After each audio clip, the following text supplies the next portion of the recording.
Open the podcast bay door as hell.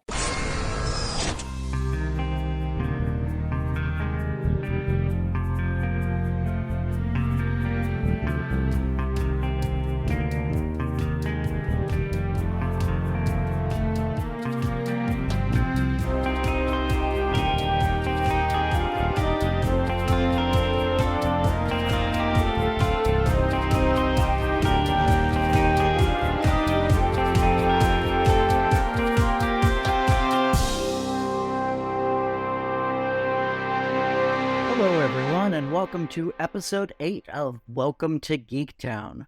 I'm your host, Kurt Onstead, and I've been a proud geek all my life, being into role-playing games, board games, sci-fi, fantasy, and especially superheroes and comics.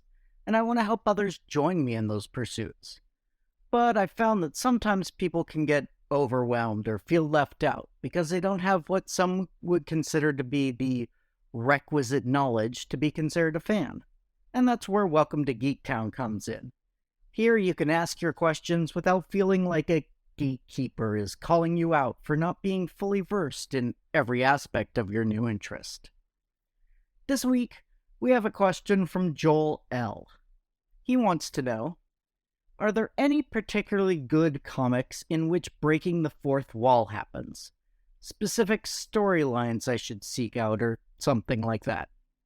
That's a fun question, Joel, as fourth wall breaking is one of my favorite storytelling devices.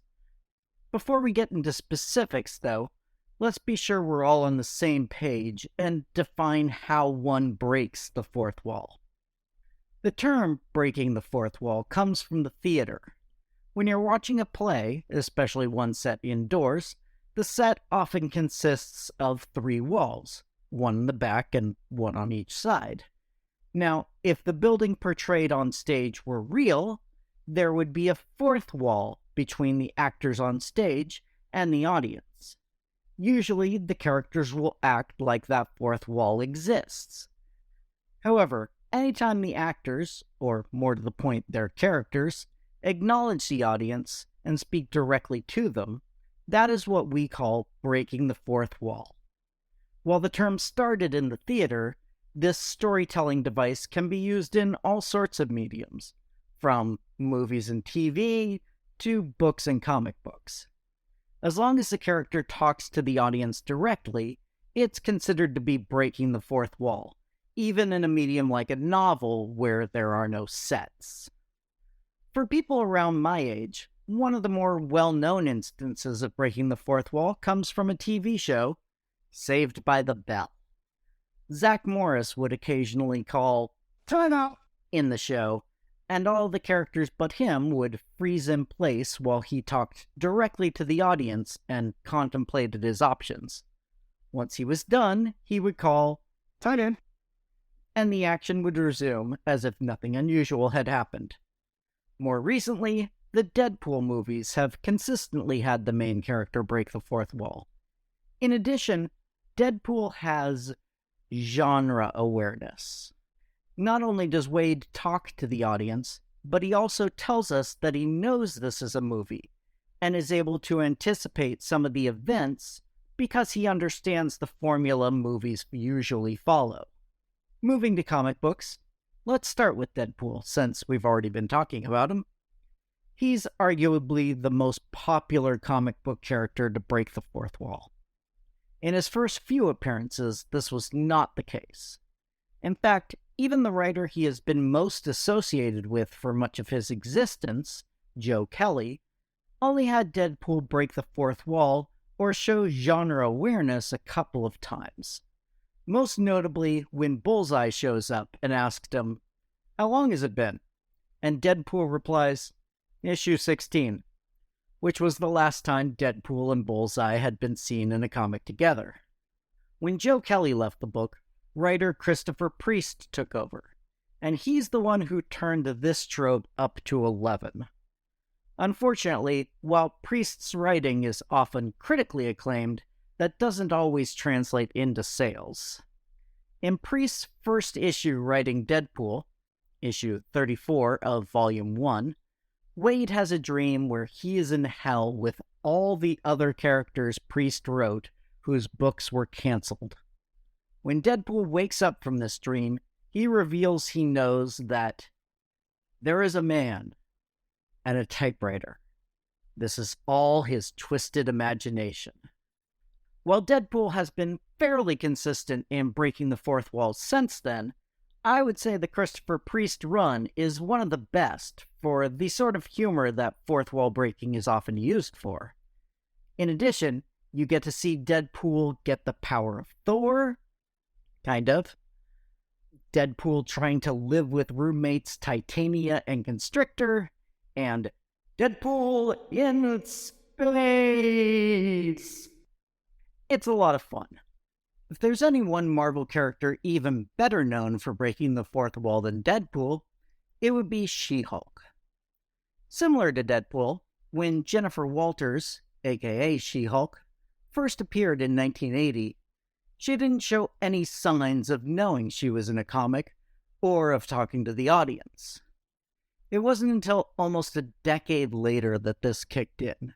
Writer and artist John Byrne penned less than half of the sensational She-Hulk title that lasted for 60 issues, but he's most associated with the book, and he's the one that introduced Jennifer's knowledge that she's in a comic.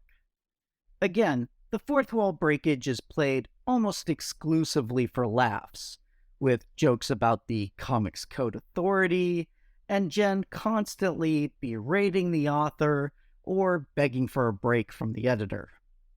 She even did this when she guest starred in other books during this period, including one of my favorite moments from Damage Control.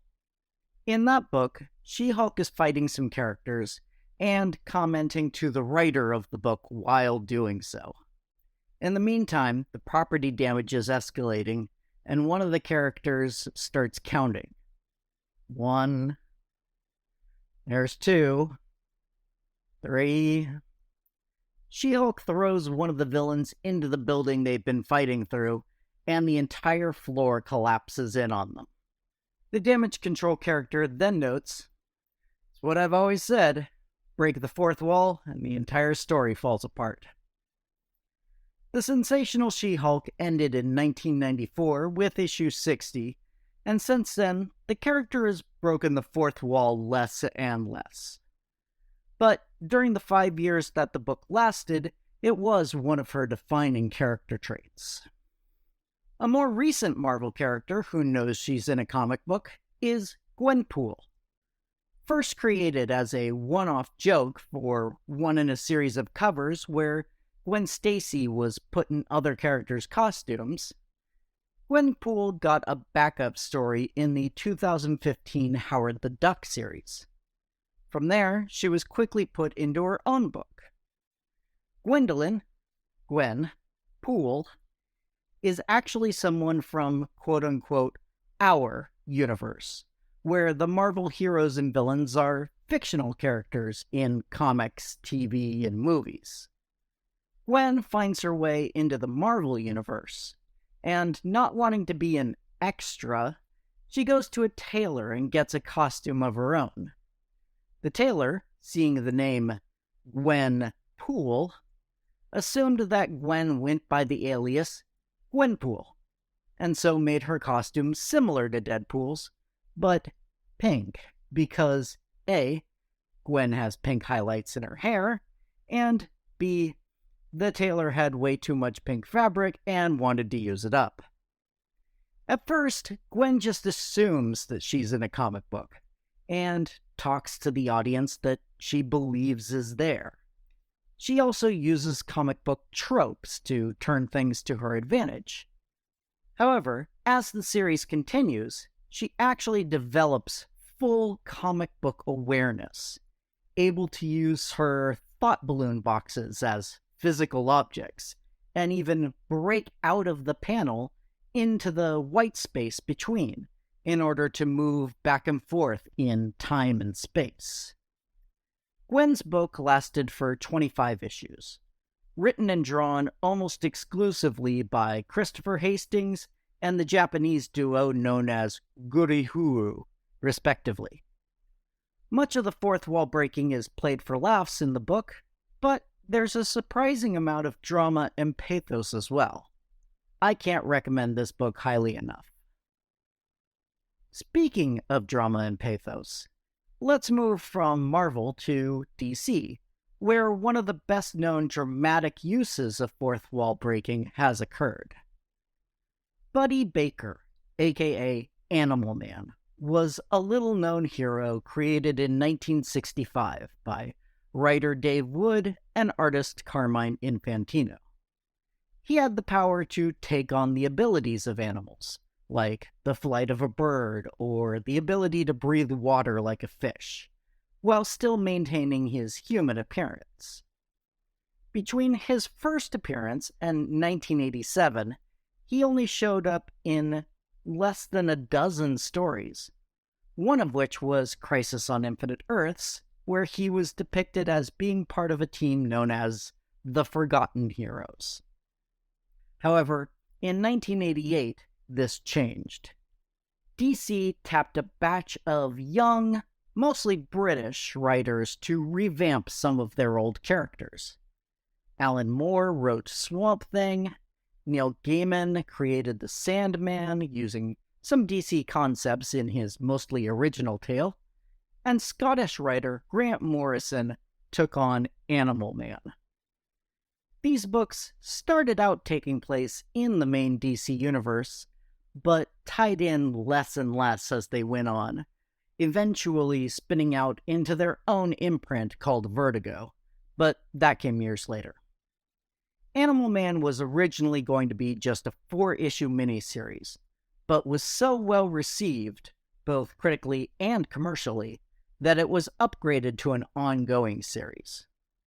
While Buddy has superpowers, he was used more as an everyman figure, reacting to a world full of aliens, superheroes, and other sci-fi tropes, while dealing with relationship issues with his wife and children. But at the same time as dealing with the mundanity of everyday life, the book also gets very strange and existential. The aliens who originally gave Buddy his powers return, being one of the few who are aware of the Crisis on Infinite Earths. They believe a second crisis is coming, and increase Buddy's abilities tremendously.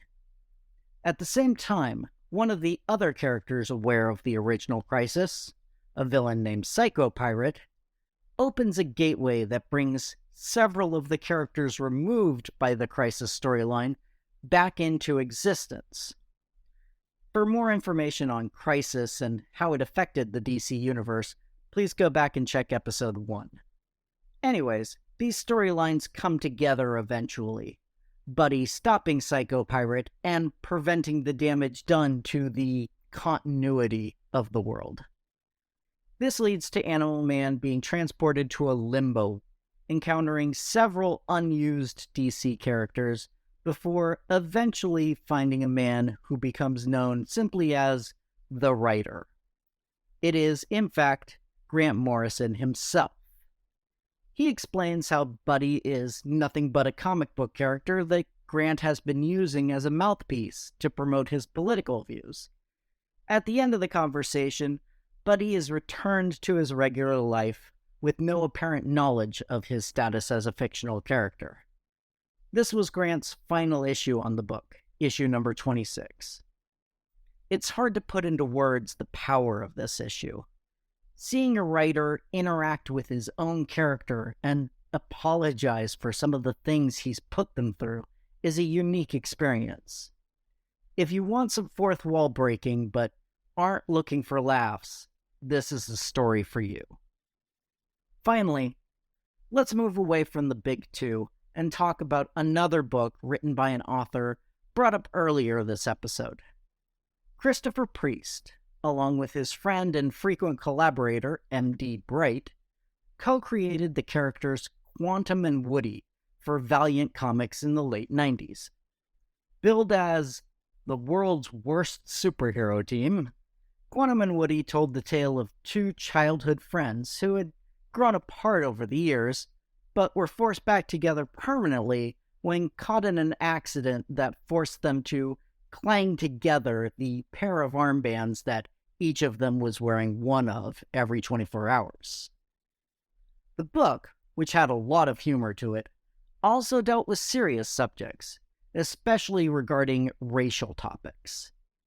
In issue number 4, the book started out with an out-of-continuity piece where the two main characters break the fourth wall and explain to the audience that the issue was going to be talking about the N-word. However, to avoid both using the word itself, as well as the aforestated euphemism, that word throughout the book would be replaced with the word noogie.